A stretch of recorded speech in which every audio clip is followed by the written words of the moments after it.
The ceiling creaked long after midnight. No wind, no movement. Just that hollow stretch of wood groaning as though someone were walking above her. Mara pulled her blanket tighter. She'd inherited the farmhouse 2 weeks ago, after her uncle's quiet death. An uncle she barely remembered. The villagers had told her, "Don't open the attic.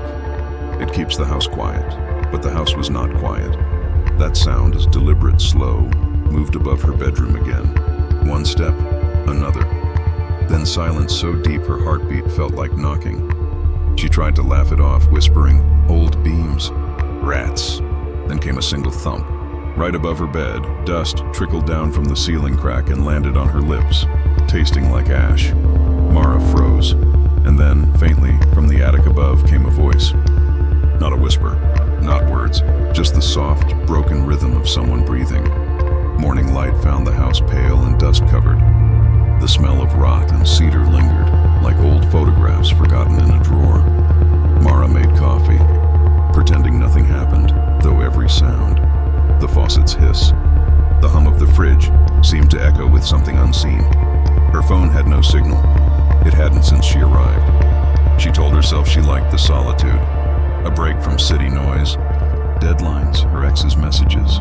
But as she sipped, her gaze kept sliding to the door at the end of the hall, the one leading to the attic stairs. It was padlocked.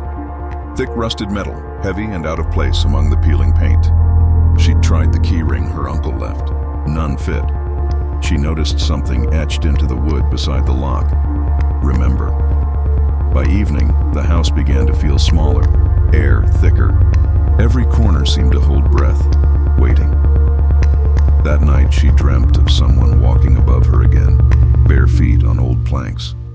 When she woke, her throat hurt as if she'd been screaming. At breakfast she whispered, half joking, "Uncle Jonas." "What the hell did you keep up there?" No one answered. But a single photo frame had fallen from the mantel. Glass cracked. Behind it, another message carved faintly into the wall. "Help me." She started to unravel the house's story. At the local diner, the old owner, Mrs. Lyle, went pale when Mara mentioned the attic. "That house remembers, dear. Your uncle didn't build it. He inherited it, like you did. Some memories stick to the beams." Mara pressed for details, but the woman only said, "When they tried to empty that attic, they stopped hearing each other's voices. Some never came back down." That night, Mara searched the basement for tools and found a small wooden box with her name on it. Inside, a brass key, a folded note, and a photograph. The photo showed a girl standing in the attic, the same pattern of wallpaper, same single bulb, but her face was blurred, as if smeared by motion. The note read, "When you hear her, don't answer." But the attic called. Each night a whisper, Mara, sometimes pleading, sometimes angry. The boundary between dream and waking began to dissolve. She found footprints of soot on the stairs. Her reflection lagged in the hallway mirror. On the 5th night, the key in her palm burned cold. She climbed. The door groaned open. Inside, the attic smelled of dust and iron, faded toys, boxes, furniture draped in sheets. A single window pulsed with moonlight. In one corner, a mirror taller than her, cracked across the center, and behind the mirror's reflection, someone stood, her own shape, but older, hollow-eyed. "You left me here," it said, voice trembling like wind through rafters. "You forgot what we promised." The reflection moved when she didn't. The mirror spiderwebbed deeper, and something pushed from the other side. Mara stumbled back, tripping over boxes. The attic door slammed itself shut. The air thickened. Dust rose like mist. The reflection, her double, stepped through the glass. Skin pale as candle wax, eyes empty sockets rimmed in shadow. "Every generation leaves one behind," it hissed. "You were meant to stay." Mara screamed, grabbing for the door handle. It burned her hand. The double tilted its head, smiling too wide. "He tried to replace me once, Jonas, but the house kept him. It always keeps one." Sudden flashes filled Mara's vision. Uncle Jonas staring into the mirror, hammer raised, whispering apologies. Another woman before him, whispering back through glass. Mara realized the attic didn't haunt them. It preserved them. Memory given shape, the figure reached out. "Remember me?" Every nerve in her body seized. She swung the hammer she'd found among the junk, shattering the mirror. Silence exploded. Then, hundreds of eyes opened in the cracks, watching her. Each face reflected was a different generation, all staring, waiting. The floorboards beneath her buckled. She fell, not through the floor, but through memory itself. Voices whispered, "Stay, stay, stay." When neighbors finally broke into the farmhouse weeks later, they found everything untouched. Dust lay thick, coffee mug still half full. Only one thing had changed. The attic door hung wide open. The padlock twisted apart from the inside. In the center stood a mirror, perfectly whole again. And in its reflection, a woman stood quietly, her eyes hollow and still. When the sun set, the mirror's surface shimmered. For a heartbeat, the woman's lips moved. "Don't answer her," she whispered. Then silence. The house settled. Wood groaned like someone pacing overhead again. And below, in the dark kitchen, the fallen photograph glimmered faintly. A new face had appeared beside the blurred girl, Mara's.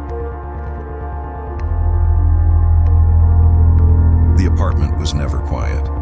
Even at night, when the city's pulse slowed to a hum, the walls of room 6B whispered. Not pipes, not neighbors. Whispers. Leah had moved in 2 days ago, a cheap studio under the roof of an aging building downtown. The landlord warned her not to use the upper storage loft. He called it an attic, but it was more like a crawl space with a wooden hatch above the bed. "It's sealed for a reason," he'd said with a grin that didn't reach his eyes. "Noise travels funny up there." On the second night, Leah woke to a dull scratching sound from above her ceiling. Then, 3 knocks, precise, even. Waiting for her reply, she stared upward, breath shallow. The knocks came again, and then, faintly, a voice. "You shouldn't be here." The whisper came from inside the ceiling. Leah tried to rationalize it. Old plumbing, rats, her imagination. But the rhythm of the knocks was too deliberate, too human. Room 6B was small and claustrophobic, a kitchenette, a single window overlooking brick walls, and that square wooden hatch above the bed. She noticed something new that morning. The edges of the hatch were lined with fresh fingerprints. Smeared into the dust, she complained to the landlord. "An old man named Mr. Harris." His expression didn't change much. "You opened it?" "No." "Then leave it shut." "What's up there?" "Not storage," he said simply. "History." That night, Leah placed a chair under the hatch and stared at it. The wood seemed to breathe, rising and falling with faint creaks. She set up her phone to record while she slept. In the morning, she checked the footage. For the first 6 hours, nothing. Then, at 3:17 a.m., the frame flickered, and the camera tilted upward on its own, pointing at the hatch. Then, the hatch opened. A pair of hands reached down. She couldn't breathe as she watched the footage over and over. The hands were pale, child-sized, trembling, and vanished when she turned on the light. Leah went to Mr. Harris's office, but the door was locked. Through the window, she saw boxes, hundreds of old tenant files stacked like graves. One folder near the glass read, "Room 6B, vacant since 1998. That night, she heard crying above her bed. A young girl's voice muffled by wood and dust. "It hurts. Please tell him to stop." Leah climbed the chair and pressed her ear to the hatch. The air was cold, metallic, and smelled faintly of burnt wood. Then something tapped back from the other side. Her breath fogged the air. "Who's there?" A pause. "You." The wood bulged downward slightly like something pressing its face against it. Leah stumbled back. At dawn, she broke the landlord's office door and rifled through the files. Room 6B's previous tenant was listed as Mira Dalton, age 12. She disappeared in 1998. Police had found scorch marks in the attic, but the body was never recovered. In the police report, Leah read one final note scribbled by hand. The girl kept saying she could still hear herself upstairs. By nightfall, the whispers turned into sobs. Leah couldn't take it anymore. She dragged a stool, a flashlight, and a crowbar under the hatch. "If you need help," she whispered. "I'm opening it." The hatch gave way with a sharp crack. Cold air rushed down, and with it, the smell of smoke. She climbed up. The attic was small, suffocating. Soot coated everything. There was a small metal bed frame in the corner, twisted by fire. On the wall, written in black ash, "Room 6B is below."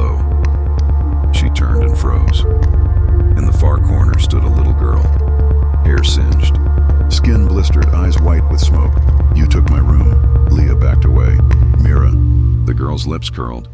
He said, "If someone sleeps under the hatch, it's mine again." The girl stepped forward. The walls pulsed, melted, until Leah realized she wasn't in the attic anymore. The ceiling was gone. The city was gone. Only the sound of fire remained. She was inside the memory of the burning night. Mira's voice echoed from everywhere. "He locked me in. He said the house needs someone." "You came." Leah ran toward the hatch, but there was no hatch anymore. Only a black hole above her, breathing. Hands, dozens, reached from it, pulling her upward. Mr. Harris's voice whispered from nowhere. "Every building keeps what it loves most." The hands dragged her into the dark. Weeks later, room 6B was listed for rent again. The ad said, "Cozy studio with character. Low noise. No pets." A new tenant, a college student named Aaron, moved in. He laughed at the odd creaks and whispers, but on his third night, he noticed fingerprints on the ceiling hatch, small, dusty, and overlapping his own. He texted the landlord at midnight, "What's up there?" Mr. Harris didn't reply, but the typing dots appeared on Aaron's screen for a long time. Then one message arrived, "Storage. Leave it shut." Above him, the ceiling gave one slow, deliberate knock. Then another, and another. When he looked up, a faint burn mark spread across the wood, the outline of two hands pressing from the inside. The ladder groaned under his weight. Ethan had only intended to grab a few boxes from the loft above his new rental house. The landlord had warned him, "That loft? Just leave it. Nothing good ever comes from up there." But curiosity burned brighter than caution. He pushed the hatch open. Dust swirled thick and choking, settling in streaks of gray on the floor. The beam of his flashlight caught the edge of a small mirror, cracked across its surface. Something behind it twitched. A whisper came from the shadows. "Why are you here?" Ethan froze. His breath quickened. The air smelled faintly of burnt paper and decay, and then the hatch slammed shut behind him. Alone in the loft, the walls seemed to pulse, and the shadows bent toward him. A low, broken laugh rattled from the far corner. Ethan had moved into the countryside house for peace and quiet, an escape from his frantic city life. The building creaked under every footstep, the wooden floors groaning like the house itself was alive. The loft had been locked when he arrived. A rusted padlock with a single key dangling from a nail beside it. A warning, more than a tool. He tried to ignore it, focusing on unpacking. But every night, strange noises traveled down the stairs. A scratching, a shifting, like furniture being dragged when no one was there. Neighbors refused to speak about the house. One old man muttered, "The loft keeps them. Whoever goes up never comes back, right?" That night, Ethan finally opened the padlock. The loft smelled of old smoke, mold, and something metallic beneath. Stacks of boxes lined the walls, and in the center, a small wooden chair faced the far wall. On the wall, carved faintly in dust, "Leave now." But he didn't. Ethan began to notice subtle changes. Shadows moved independently of his flashlight. Objects shifted positions, as if guided by invisible fingers. At first, he thought he was imagining it. But every night, the noises grew louder. Steps pacing above him even though the loft was empty. Faint whispers, sometimes urgent, sometimes pleading, "You shouldn't be here. Help me." One evening, he found a journal tucked under a floorboard. The pages were yellowed, scribbled with frantic handwriting. The author described a presence in the loft, claiming it could watch through walls and pull people into its memory. The journal warned, "Once it notices you, you belong to the loft. It remembers everything. You cannot leave." Ethan tried to leave the loft for good, but each night he found himself drawn back. Dreams invaded by the loft, walls melting, floorboards rising, shadowy figures reaching for him. The mirror in the corner reflected not him, but another man, hollow-eyed, trembling. Trapped, he finally understood. The loft wasn't just haunted. It was alive. It fed on fear and attention, preserving its victims in its walls. One night, driven by terror and desperation, Ethan climbed into the loft one last time. He smashed boxes, trying to destroy anything that might hold the presence. The walls shivered. Dust filled the air. From the shadows, a figure emerged, faintly human, with eyes like dark hollows. "You can't leave," it whispered. "You belong to the loft now." Ethan lunged for the mirror, shattering it. The shards floated, suspended in midair, reflecting dozens of trapped faces, previous tenants, previous victims, all reaching, crying, begging. The air thickened. The loft stretched impossibly tall, ceilings vanishing into darkness. Hands reached through walls and floorboards, grasping, pulling. Ethan screamed, fighting against invisible restraints. His own reflection split across the shards, staring back at him with terror. "Remember me," the entity hissed, echoing all the voices at once. The shards reformed into a single mirror. Ethan's scream became silent as he was drawn inside. His body collapsed in the loft, motionless, while his consciousness became part of the endless memory trapped within. Resolution, 1,800 words. Weeks later, the house was rented to a new tenant, a young couple searching for a quiet escape. The loft remained locked, the padlock rusted and ominous. The only sign of the previous inhabitant, the mirror in the loft, now undisturbed, reflected the room perfectly. But if anyone looked closely for just a heartbeat, they would see a man with hollow eyes staring back, trapped forever. At night, the building creaked, whispers carried through the walls, faint scratching above the ceiling. Sometimes a shadow flickered across the hatch, and the mirror trembled ever so slightly. It waited. Always waiting, the house remembered, and so did the loft.